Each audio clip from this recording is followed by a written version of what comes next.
Good morning. You're listening to Central Wisconsin's 24-hour information station, AM 1320 WFHR. It's time now for the Morning Magazine, brought to you by Comfort Air Heating, Cooling, Plumbing. Now, with the Morning Magazine, here's Carl Hilke. Thank you, Jerry, and good morning, everyone, and welcome to today's show on AM 1320 and streaming live at WFHR.com. We also welcome our buddy Jesse from Wisconsin Rapids Community Media. They're recording this in high definition for viewing on their fine website as well as on your public access channel, depending on which cable system you have. And the reason why he's here is it's our monthly visit with Wisconsin Rapids Mayor Zach Vruwink. Good morning, Your Honor, and Merry Christmas. Good morning, Carl, and good morning to our listeners. Merry Christmas to you. And very nice open house last night, and it was a fun event over at City Hall. Yeah, thanks for being there, and we had a great turnout. It's our fourth or fifth year of doing a holiday open house. We moved the date, around every year just to kind of see what turnout looks like, and last night was one of our best. So before the city council meeting, having the Lincoln High School Chamber players play, that was phenomenal. Their talent and it sounded great. Okay, yeah, man. And you had various displays there. People could learn what's going on at the airport, at the zoo. The library had an interesting one. They had virtual reality goggles. Yeah. And I got to try one on. Uh-huh. And the virtual reality experience was a roller coaster ride. I don't like roller coasters, but I decided to play along. And my brain when that thing started going on the roller coaster, my knees buckled. I thought I was on a roller coaster. It's a unique technology. So, yeah. Simulated for your yeah, and I want something like that with, playing golf at Augusta National or something like that. There would be something nice. Something less exhilarating. Yes. But, yeah, we had police and fire departments. I know our fire department got called on, actually, a number of calls right before the, different calls before the open house, but we were going to bring the new ambulance over in that. But, so it was a great night. And we had Santa Claus and Mrs. Claus, yeah, and we appreciate their presence, and a great number of community members came to get their picture with Santa. So I saw a lot of my little friends over there. Which is nice. I think over 100 donations in terms of food and toys and everything else. That's great. That was wonderful. Yeah. So thank you to everybody who did donate and help out the cause in their community. And then you had to go back to work. Yeah, right. But we do have officially now a new clerk. We do. Why don't you talk about Jennifer Gossick? Yeah, Jennifer was sworn into office last night. Jennifer Gossick, she is the city's clerk and was approved at a special meeting that the city council held in November. And so Jennifer formally sworn in last night and fulfilled the duties of the clerk and will be in that role and learning all about everything that she needs to be and to do as a successful city clerk. So as she mentioned last night, she took a bit of time already just in the short week that she's been with the city to connect with all the neighboring clerks, the county clerk and a lot of the municipal clerks in the county to just obviously build a relationship with them and obviously get prepared for the spring elections. That's right around the corner. Because we've got some local races in the spring that the city clerk's office will assist in administering the elections. We've got 4 city council seats. The city clerk's seat is up in the spring. So the clerk's office doesn't have a lot of rest between these elections, it seems. And so Jennifer, her background is she's previously worked in municipal elections before as an elections inspector, not a chief, but an inspector. So she's been on that side and saw what it takes to administer the elections. And so she's been immersing herself in the state training that's available to municipal clerks so she can fulfill the duties of the next election. For folks that need to know what wards are up or districts, automatic districts are up this. The odd numbers are up. So the northwest side of town, District 1, District 3, which is the center part of the city. So like Whitterfield up to like Strawberry Lane in that center part. District 135 actually 3. Scott Kellogg is the current incumbent. That's another district. And then Alderperson Kubishek's district, 7. I believe that's the district that runs along 8th Street down to the city limits south near Sportsman's and then it comes back up along 1st Street along the airport. So if anyone wishes to seek office in those districts, those are up in the spring. Now, when would nomination papers be needed? Right now. So right now is the window of time for people to pull out those nomination papers and file their candidacy interest. And so aldermanic districts have to pull, I think, between 20 and 40 signatures. So it's not a tremendous amount. And then they have to have them turned in right after the new year. Okay. So we got that to look forward to right. with the new year. Other highlights from last night's meeting, and then we wanted to kind of do like a year in review, I guess, today. Sure. We had a Quick Trip development. Seems like Quick Trip, as we've been reading in state newspapers and others, it's amazing what Quick Trip has been able to accomplish from their standpoint in growth, right? So Quick Trip's going to be doing a small project on the 8th Street South, separating the fueling, the truck fueling to some property that they bought and then were successful in annexing last night. So that's one that the City Council had a number of decisions and approvals to take up. It doesn't sound like they're going to be expanding that store at this time, but that'll be coming, I think, in the next year or two from what they've shared with us. We also took up the report on the Aquatics Center project, and we're very excited to announce, and we announced at the December 11th Finance and Property meeting that a donor has stepped forward with a $2.5 million match, and so we're going to be seeking donations to match that. In effect, if we were to match the $2.5 million gift, which is what we have to do in order to draw on that gift, we could then begin construction on the Aquatic Center portion. That would really cover the cost of that pool project. So we have really $1.5 million of park features, playground equipment, the remodel of the tennis courts, and some other park improvements, like a small open air shelter like we see in Ben Hansen Park or Lion Park and others. So that's exciting. So between now and the end of January, we're on an aggressive schedule to meet with donors and interested individuals that say they want to know more about the project, and ultimately how they can get their name on portions of the facility. So that's really exciting. Do you think this is something, a lot of times you need a buy-in of some kind to get others off the sidelines? Do you think this is going to help that? Yeah, many of the donors we had talked to over the last 18 months have said, until you get to a threshold of 75% of the base cost, we're not going to be a lead gift, or we're not going to be large enough to be a real lead gift. And so this effectively gives us that momentum to, one, it validates the project, that there is credibility and interest, and frankly, a lot of these donors, they don't want to contribute and let the project sit idle for a year or two, right? They want to give to a project that they're going to be able to see shovels turned in a short period of time. And effectively with this project, if we're able to match the 2.5 and then commit to raising the last bit of money, we could get shovels in the ground come March and have a pool for the 2020 summer. So it's a really exciting time for those that have invested a lot in the project. City staff and I and some alderpersons have been a part of really monthly meetings the last 24 months. So a tremendous amount of meetings, day-long meetings in some cases, discussing and working through aspects of the project, not only design, but ultimately what's it going to cost to run the thing, right? One thing to build it and have the capital to construct it, but it's another thing to really have a good, solid understanding of the staffing levels, the cost to operate the facility. And the good news is, after reviewing and visiting other sites and talking with people that have recently built pools in their community, Merrill, Appleton, built a neighborhood type facility very similar to ours. Oshkosh has got an older one, Verona, Hartford, Watertown, all those communities that have been willing to share all of their statistics have demonstrated that these pools, if they're run and programmed right, that they might be a break even to the municipality. And it's, rarely does a government offer a service to the public that breaks even, right? So we're really excited about that. You mentioned Hartford, because that's where family reunion was held the past 2 years, and in their tourism guide, they mentioned their facility. Sure. It's become an attraction. and people from out of town come to use it. So, I mean, it can be a generator of revenue. Absolutely, especially when we're bidding for youth sporting events.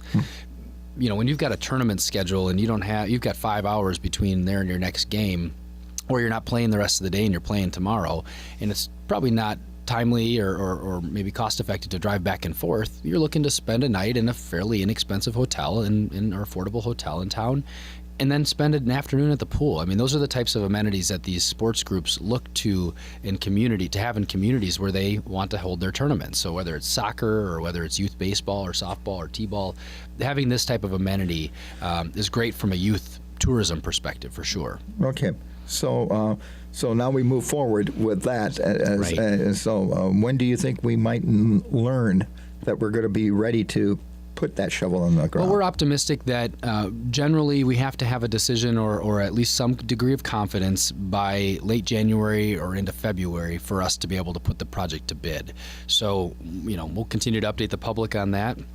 But this is certainly as a project that people, there's a strong possibility that there will be shovels in the ground on this in a very short period of time. I noticed at the open house, that was the thing that everybody wanted to go talk about and view was the aquatics. Right. Because this has been something the community has been harping on for eons. Yes.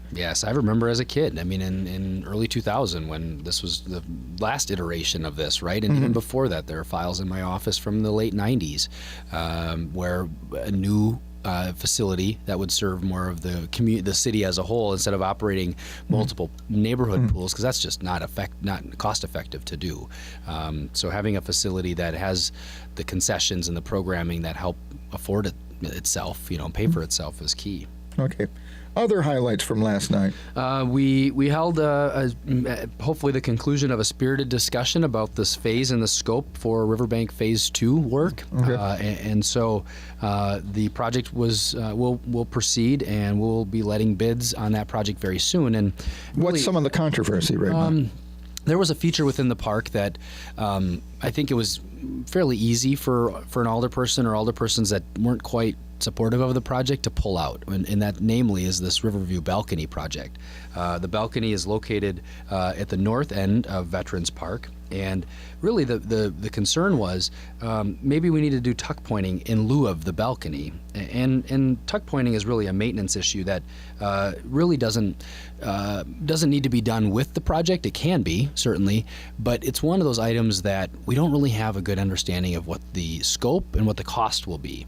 So to throw something that's a major unknown into an already defined project with a defined budget and defined scope really could blow the project up, frankly. And that might have been the interest or the tactic. I don't know. That was never stated, but it was very difficult to understand where the opposition lied in that project. And so we're going to address tuck pointing. It's a matter of whether or not we address it as a maintenance item in our capital improvements plan, like we address any other maintenance issues in the city, like it should be. It's an piece of infrastructure, and that's generally how we maintain it. It's on a plan, on a schedule, and then you find funding sources for it.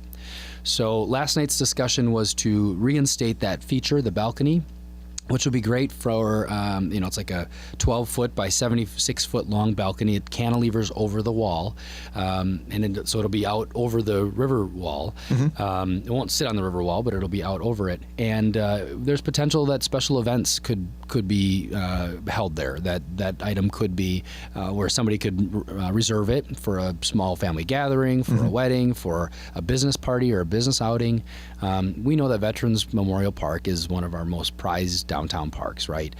It's a generator of economic activity. It's a generator of traffic and business activity. And so having some improvements there. The other nice component to veterans is we've all been to Lunch by the River and seen these 4x8 sheets of plywood laid down at various times when the park gets a little wet.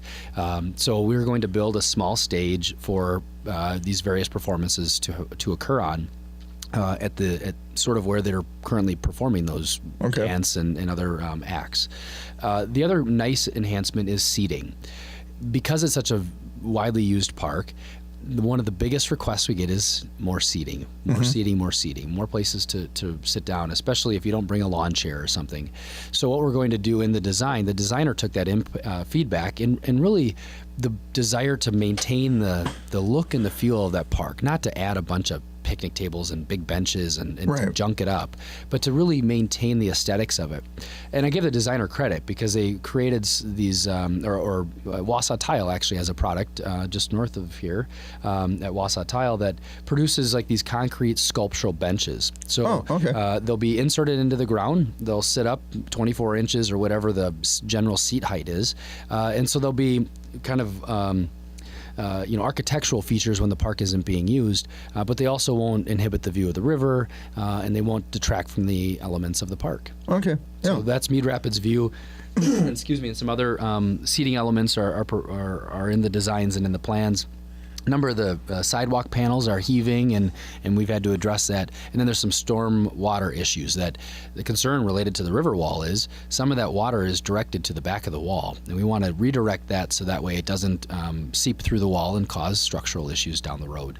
And then Mead Rapids View Park, the clock and bell tower location in that park. Some additional seating elements there. So if people want to grab a book and sit outdoors, I know we've talked with the library about doing a mobile library sometimes in our park in the future, and I think that'll be kind of a neat addition for folks in the summertime. Okay, and this work would be done this coming summer. It'd be completed in the fall. We've got a little bit of work on phase 1 yet with some landscaping and some just tying up those features, but overall, and actually this morning when I was driving into work, the Demetz Park fitness stations were being installed. So that was a major collaborative effort of local donors and families that said, this park is an active park. It's got some natural grade differentials in it where, from a running course or a walking course, it has some athletic connection. So they fundraised for fitness stations, and they're being installed today. Okay, and congratulations to those folks for having that idea and the initiative to make it possible. Yeah, they raised over $6,000 in a pretty short period of time to make that happen. So it's pretty neat. Well, it shows you too the power of the people. If they want something and you give them, go get the money, you can. It's amazing what they can do. Yeah, it's been really neat. On weekends, I like to grab a cup of coffee and walk, and I've seen so many residents taking advantage of the new trail segment. And while it looks beautiful, we addressed a lot of the stormwater and erosion concerns. Hopefully the city won't have to deal with that for another 100 years, especially when we've been dealing with more frequent flooding events. By having sidewalks that flood and can withstand some of that river flow activity, overall, I think we're going to look back and say that was a wise decision. Okay, and that work will be coming, that next phase will be coming this year. Anything else before we maybe start our look back at this year? The council members weighed in on the automated garbage elements and the approval of ordinances last night. It'll come back as a second review at the January council. And so, if residents have concerns on that, be sure to call their alderperson. That's the person that needs to hear from them. What's the biggest concern so far? One of the concerns that was raised at the committee level was every property, every improved parcel in the city that's a residential parcel will get one automated tote or a bin, right? And the city believed in that process that was the most equitable way to do it, that every improved parcel, that's how taxes are assessed on the improved parcel. Now, there are different types of residential dwellings, right? There's multifamily apartments, there are duplexes, there are mobile home parks, there are apartment complexes, larger complexes, or condos, zero lot lines. I mean, there's 6 or 7 different classifications of property. And some believe that the city taxpayers should subsidize bins for those that need more than one bin. And the city council apparently last night affirmed their belief that everyone should get one bin. If they want more than one bin, they just purchase the second bin. Yeah, and how much would that be? It's $55, the same price as the cost of the bin. Yeah, I think that's the fair way to go about it. Pretty reasonable, and but it's change, it's different, and most of this information was gathered from review of municipalities like neighboring municipalities like Stevens Point, but then those that have successfully introduced programs like Oshkosh and more recently. And so, leaning on their experience, what's worked well, it's not efficient necessarily for us to, or even possible for us to line 5, 6, 7 bins up at the curb in the wintertime. We've got street parking for that truck to pick up those bins. So there are complexities, and unfortunately there will be change, and some folks that previously received the service that may not maybe we're not supposed to receive the service, right? And part of it is kind of rectifying and reconciling all of that. What was one bit of advice those municipalities that you identified told you about this? I think everyone's going to want service, but it's not achievable for the city to provide everyone service. We provide municipal curbside garbage collection. We don't provide bulk item pickup. We don't provide, and I understand there's going to be some challenges with this. It comes down to enforcement, and it comes down to other local businesses that provide a pickup service or a haul away service. I mean, there are a number of them in town, right? Dumpster services and others. So I think. I have my citizen suggestion for that. Yeah. Okay.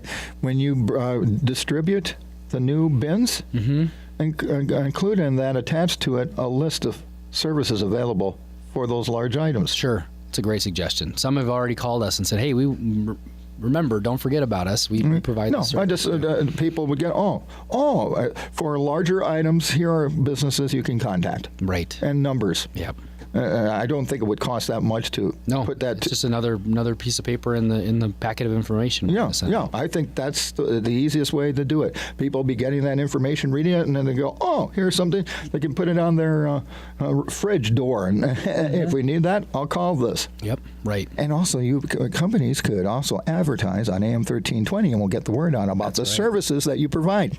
Think about it. That's right. Call in over the back fence, or if you can't get rid of it and have one of those advertisers call. They should advertise it over the back fence. No, we want them. They could advertise during over the back fence. Their business. We have very affordable rates. Yep. And like I said, they're much more effective than that little tiny print ad. You need a magnifying glass to read that you paid a whole lot of money for. Yeah. It's a great audience, right? Because some of these people aren't able to sell their items on over the back fence. Right. And what else do you do? But I'm just thinking, you're going to be giving out this information with the new stuff. Just include that with additional. The additional packets. We're going to get we got a caller, and I'm going to give this caller a chance, and then we got to take our first break. But good morning, you're on the Morning Magazine. Yeah, last month a caller called in about the intersection of 54 and W there. When you're going west, you're waiting and waiting and waiting, and this is I have sat there and watched people or vehicles coming off of waiting for the lights on 16th, making the turn signal, and people are starting to go through those lights because they're waiting and waiting and waiting. There's no traffic anywhere. Why don't we get an update on that? And just so I clarify, this is westbound, as if you're sitting in front of Home Depot on W right. or the. Well, Express. not the Home Depot light, the Home Depot light, but up on 54 there. The next one, I should say, not the 24th Street, which I think is Home Depot. It's the next one. Yeah, there was a ticket that was filed with Water and Light due to some detection failures, where the loops weren't always detecting that there were cars there. There was some signal timing adjustments made there, though, too, that gave some additional time to another segment. So, but you're saying that people are sitting there for such extended periods of time where they're actually running the light. Yeah. Right, and there's nobody else. There's nobody coming from the north there waiting, and there's just nobody. There's no reason that the lights shouldn't change because there's nobody waiting anywhere. Right. Okay, so the detection must still not be working right. Right, and that's what I'm hearing is that if it's been recent since the last call, because we did file a ticket with the Water and Light. Now, I'm not sure. Not all of those sequences are actuated, meaning they trip basically when someone's there. So that's the other issue, is there is some fixed timing associated with that intersection. So if it's on the westbound, or obviously westbound and eastbound, if you're heading in the opposite direction, if that's the issue, then we can look at adding additional time back to that segment. It's not the eastbound issue. There's no problem there. That switches quite frequently. It's just the westbound. But it's that turn signal. It's that turn signal when you're going north on 54. When cars are coming from west and turning, that turn signal right there stays on forever and a day. The left turn signal that would be taking people to 54. You're saying. So they're driving eastbound, but in the left turn lanes. Okay, that's helpful. I think. Yeah, because like I said, there's cars. The lights turn down there on 16th, and they can still make it on that turn. Okay. So you know how long that lasts. The traffic is backed up quite considerably at certain times of the day, and people are going through it. Okay. They're just going because there's nobody. There's nobody coming. It's the traffic. Yeah, well, that's helpful. We certainly don't want people running lights because of Contact, semi water, delays. and lighting. Yeah, for them to go and make the controller changes. Yeah, I'll definitely have a conversation with engineering about it. I know that they're still taking input of where these maybe consequential delays are happening from making some edits to the schedule and the sequences of those turn signals. So we'll definitely, thanks for the information on that. All right, thank you. Thank you. With that, we'll take our first break. You're listening to The Morning Magazine. Good morning and welcome back to The Morning Magazine, presented by Comfort Air Heating, Cooling, Plumbing. It's time for part 2. Once again, here's Carl Hilke. Thanks again, Jerry, and welcome back, everybody, to today's show on AM 1320. It's streaming live at WFHR.com. And Jesse here from Wisconsin Rapids Community Media, and it's our monthly visit with Wisconsin Rapids Mayor Zach Vruwink. Hey, this winter weather, this early start, and I consider winter weather the start of December. Meteorological winter, because that's when we start collecting that data. Okay, that's what that means. But so far, this has to be a nice start for your budget. Yeah, we haven't had to move too much equipment. A few salting events, right, and sanding, and we've had this kind of mixed precipitation, but fortunately it's been a fairly mild start. Okay. 715-424-2600, the number to call, and we have another caller for you, Your Honor. You're on the air. Good morning. I have a citizen suggestion. I understand some of the traffic lights have been redone. The turning off of the expressway to go on Daly Avenue, there's a new sign there, and you can't turn at certain hours. You see a lot of people doing it. My suggestion is put some red flags on top of that pole. Okay. I think that will draw the people's attention to it, and they won't be turning there. Yes, well, I think that's a great idea. Yeah, we see that on new stop signs or that kind of thing around the area. So thanks for the suggestion. Okay, have a wonderful, happy Merry Christmas and Happy New Year. Same to well. you. Thank you. Bye-bye. Have we addressed the issue over? It's my pet peeve because I've seen it happen. One of these days I'm fearful I'm going to watch a fatal happen in front of me, and that's on over by Sporty's and that intersection there, Yeah. Griffith and 8th Street, especially the right, if you're coming from, like, say, the Ridges, that right turn lane where you have people that think you can go straight. Yeah, and you can't. Remember, we had talked about that a little bit with Joe Terry on our last show, right? Yeah. That it's a non-standard configured intersection. Right. So a lot of people are operating differently there, Sure. like they would in maybe the more standard intersections.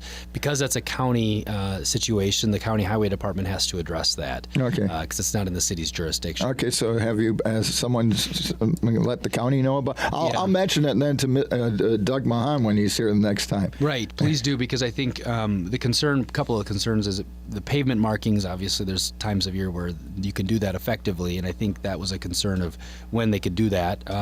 There's also some signage enhancements people have suggested there to inform people what that configuration is as they're heading into the intersection, maybe marking with a flag, like Right.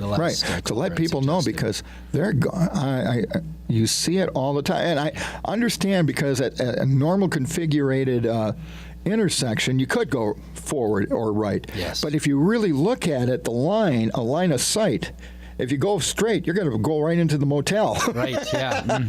So if you're really thinking it, and you see that all the time, people will go, and you get two cars going the same way, and you're going, oh, I don't want to look. Yeah. Well, that intersection, and I think Joe Terry had suggested it doesn't meet a crash threshold for a reconstruct, but there may be some. The state has a couple programs. I know some people haven't been real excited about the improvements, but at Chestnut and 8th Street, where we put in those dedicated, separated left turn lanes, that's an option potentially, not that exact configuration, but something similar to that. It's the program, I should say, to fund those improvements at 8th and Griffith or Z or whatever we can call that there.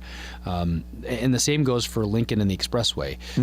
We haven't settled fully on all of those improvements when the caller mentioned about the turn. Right. turning movements and being restricted during certain day parts, there's also some further improvements that are going to happen at Daly, Lincoln, and the Expressway in that kind of dual intersection there. One is to not block the box, that there can't be cars sitting in the middle of that intersection. And so we're going to be painting a box essentially to draw attention to the zone where you cannot queue, you cannot wait. You have to wait before the intersection or any other variety, because otherwise it gets, the vision, the line of sight is terrible there if people are blocking that intersection. Okay. Yeah, and a lot of times when you're dealing with this, it's as you go. Yeah. This doesn't work. We better change it real quick.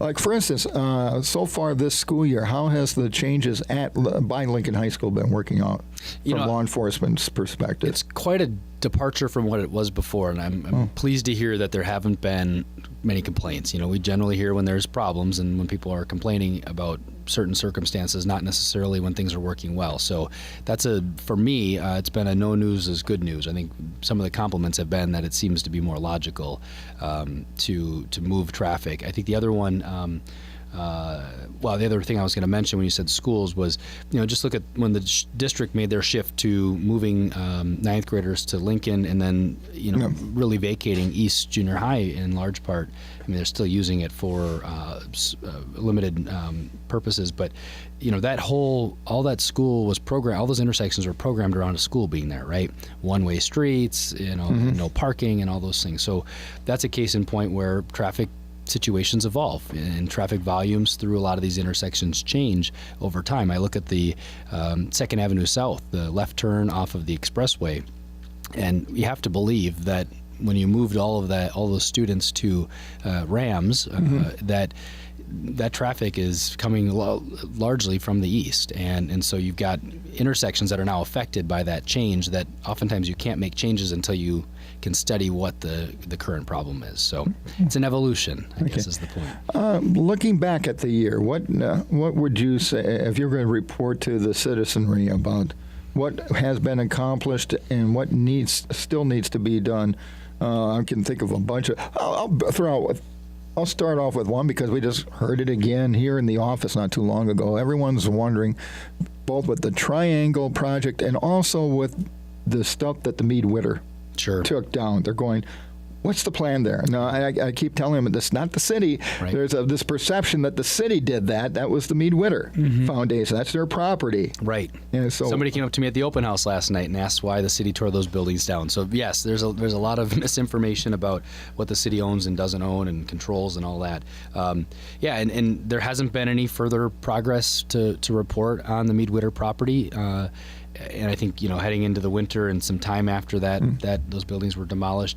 But we keep hearing inputs and suggestions from people about what they'd like to see there. We know that we have some unmet housing needs in the community. And so in order for us to grow the downtown and create demand, you need to have people living there, right? And the same goes for the Triangle Block. In the Triangle Block, now that some substantial time has passed since the developer was engaged, we believe that the developer has been, and it's been reported to us, that the developer's been unsuccessful in acquiring the remaining property that they'd like to purchase in order to develop the entire block. And because they weren't able to buy those properties, we're probably going to have to go back out to the community, the developers again, to say, who's interested in the project. Not that the developers walked away, but because substantial time has passed, you really shouldn't give a developer an open-ended time frame in order to achieve its property acquisition. And so that would be the Four Stools property and the neighboring properties. I believe there were some willing sellers, and they weren't able to achieve the terms, is what we heard from the developer on the Four Stools piece. So you're saying the project could go forward with another developer without that Four Stools? It could go, there's a number of, yes, that's an option. The other option is the same developer still is interested. Right.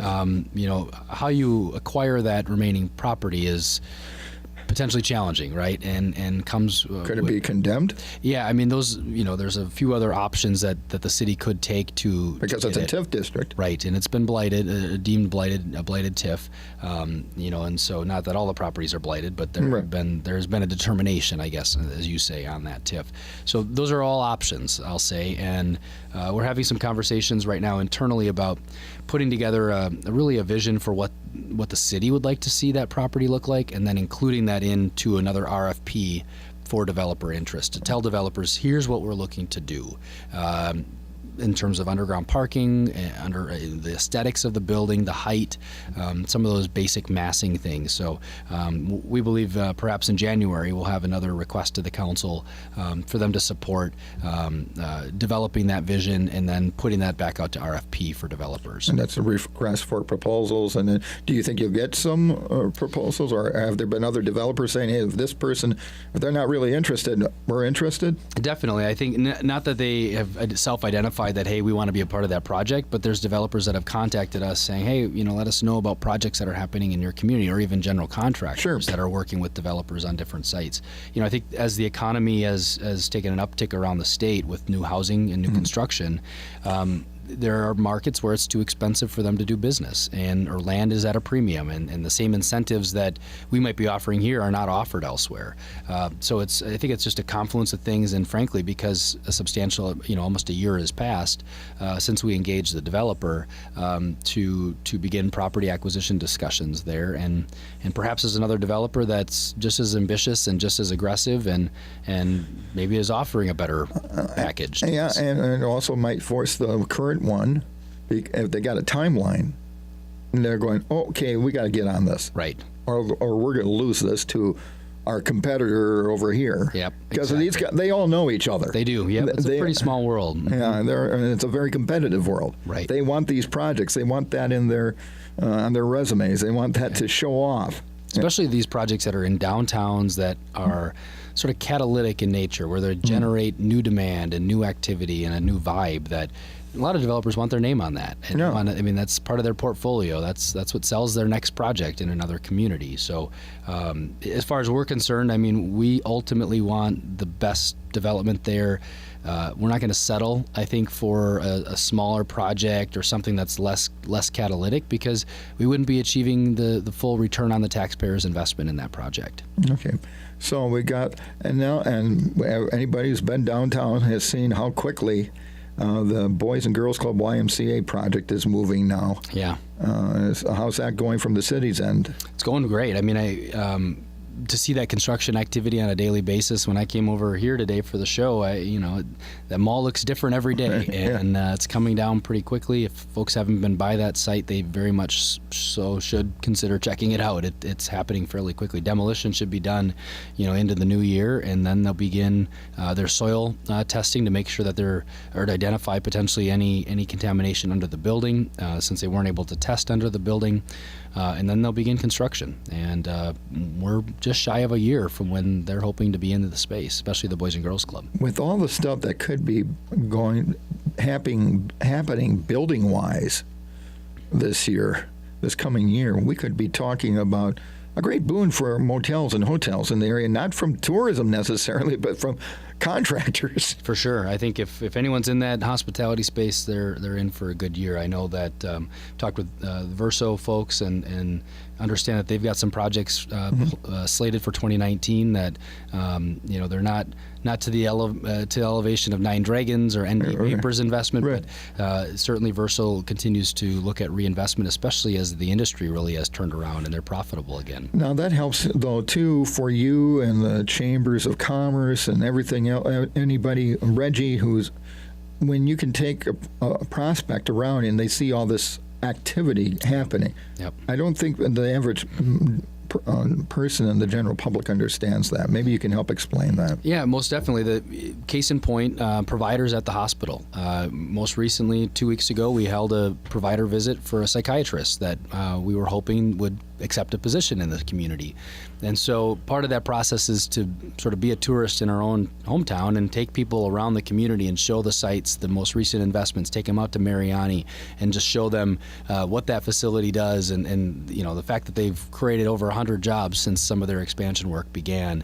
And they're investing in the future and bringing new products to the community, a la mangoes and other fruits that are going to be processed there, taking them through, obviously the hospital themselves, right? They've done a tremendous amount of reinvestment, over $30 million back into that facility since Aspirus purchased it. Take them and show them the designs for the pool project. Show them the plans and the design for the downtown investments, the riverfront. Take them past the airport. I mean, those types of things. And most recently, the hospital CEO shared with me that the provider was planning to maybe do some telecommute here, where maybe they weren't going to be on site all the time. They were going to use the technology to interface with their patients. And the decision was ultimately made for that person. She said, I'm going to move here. I'm going to bring my family here.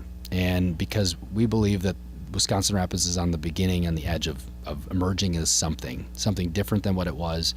And, it's not always, we believe it, we're close to it, we see it every day, but not always is it affirmed or felt by those that are moving to this community. And for that family to pick up their roots and lay down roots here is pretty exciting. If you were going to say what was the biggest highlight of this past year, in your view? I think the single biggest would be the culmination of private investments.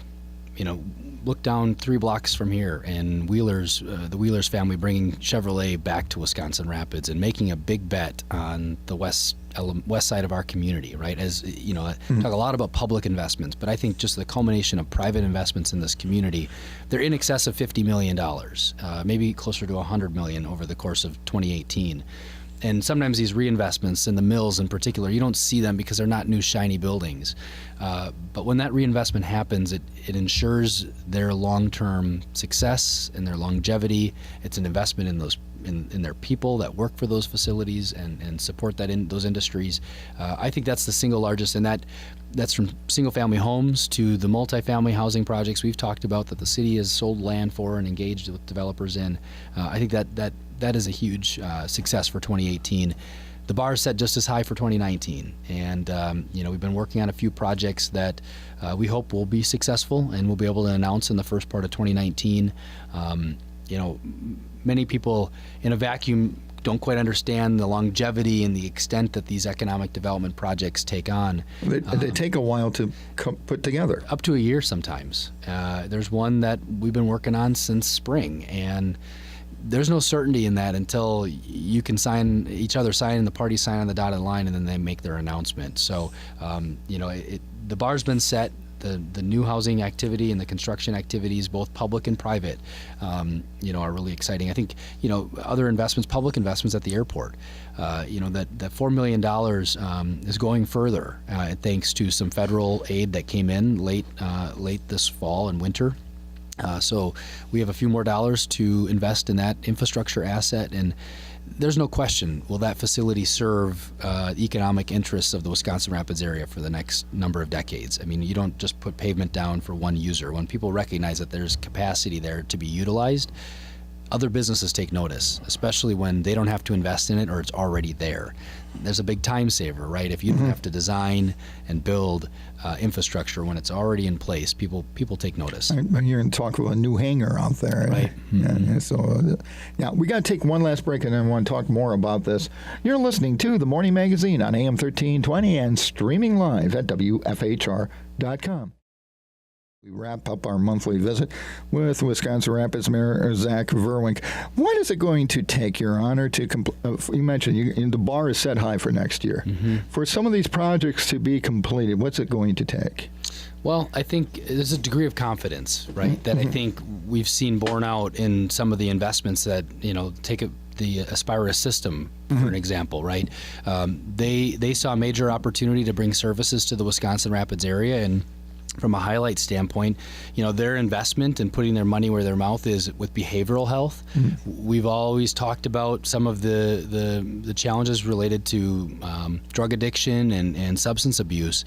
And this community really was a desert as it relates to services being provided. And when Aspirus launched their providers and their announcement with behavioral health in the clinic setting, that's goes a long way for us to treating addiction and dealing with folks that are struggling with that. As we know, people like to point to the drug use and abuse, but it really is a bigger behavioral challenge for us and for communities. And there's many communities that would just die to have that type of service brought to a community. So I think their behavioral health services is just another an element of icing on the cake, really, of their investment and confidence in the Wisconsin Rapids area. And frankly, from a community and economic development standpoint, not only is it the number of people they've added to their staff and the new jobs they've created as a result, it's those that are coming to Wisconsin Rapids now for their services and for their care.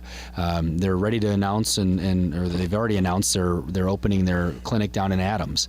Those folks now will be able to receive Aspirus care and then perhaps receive more of their intensive care in Wisconsin Rapids. So they've made a big bet and making this their South Central hub, and it's great from an economic development standpoint. Okay, we're going to get this caller in, and hopefully this caller and maybe one more before we have to say goodbye. Good morning. You're on the Morning Magazine. Good morning, Mayor. Good morning. Carl. I've been listening to your very interesting talk this morning. I live outside of Wisconsin Rapids, about 10 miles, but consider Wisconsin Rapids my community where I go to.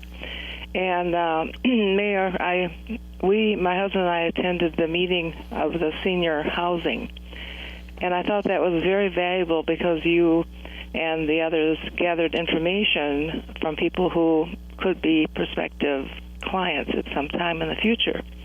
And I'm wondering, you talked about the triangle, and how many more buildings in the triangle area do you need to remove? Because I'm not real familiar. You mentioned the Four Stools Tavern. Mm-hmm. Right. Is there other buildings? Yeah, and the city owns the former courthouse annex, so the old health department in that. That's where the doctor's clinic used to be years ago. Exactly, and so those buildings would be removed as well. And the real primary purpose for that is underground parking, that we need to provide a certain number of underground parking spaces, covered parking spaces for the residential units. Oh, absolutely. Yeah, I mean, especially, weren't you thinking about some high-rise apartments there? Right. So there'd be 3 to 4 stories, as the developer had said that they can do 4 stories with underground parking. I mean, they can go higher, but really 4 stories would probably be okay. And then the first floor would be like small businesses or Correct. Other little